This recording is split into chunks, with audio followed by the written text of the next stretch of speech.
Struktur sel ada bagian luar dan bagian dalam. Bagian luar ada membran sel dan dinding sel, sedangkan bagian dalamnya ada protoplasma. Kemudian di protoplasma terbagi menjadi 3 bagian, yaitu nukleus, sitoplasma, dan sitoskeleton. Membran sel adalah lapisan terluar yang membungkus dan menjaga komponen sel yang ada di dalamnya. Lapisan membran sel disusun dari senyawa-senyawa kimia, mulai dari lipid atau fosfolipid, protein, sampai karbohidrat. Sifat membran sel yaitu semi-permeabel karena adanya struktur fosfolipid. Semi-permeabel adalah sifat membran sel di mana hanya zat tertentu saja yang boleh masuk ke dalam sel. Berbeda dengan membran sel yang dimiliki oleh setiap makhluk hidup, dinding sel hanya dimiliki oleh tumbuhan dan jamur.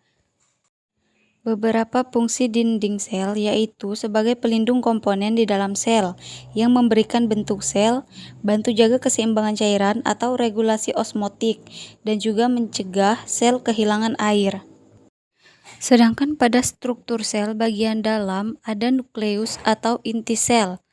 Jadi, nukleus itu bagian terpenting di sel karena nukleus mengatur seluruh aktivitas sel.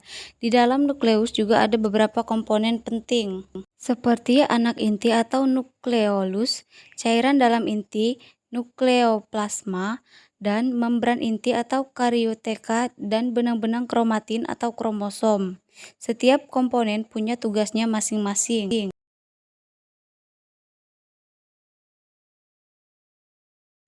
Perbedaan sel hewan dan tumbuhan yang paling signifikan adalah besar ukuran selnya.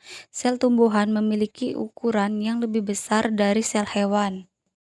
Yang kedua, keberadaan dinding sel. Sel tumbuhan memiliki dinding sel yang terdiri dari membran sel dan juga selulosa yang bersifat kaku.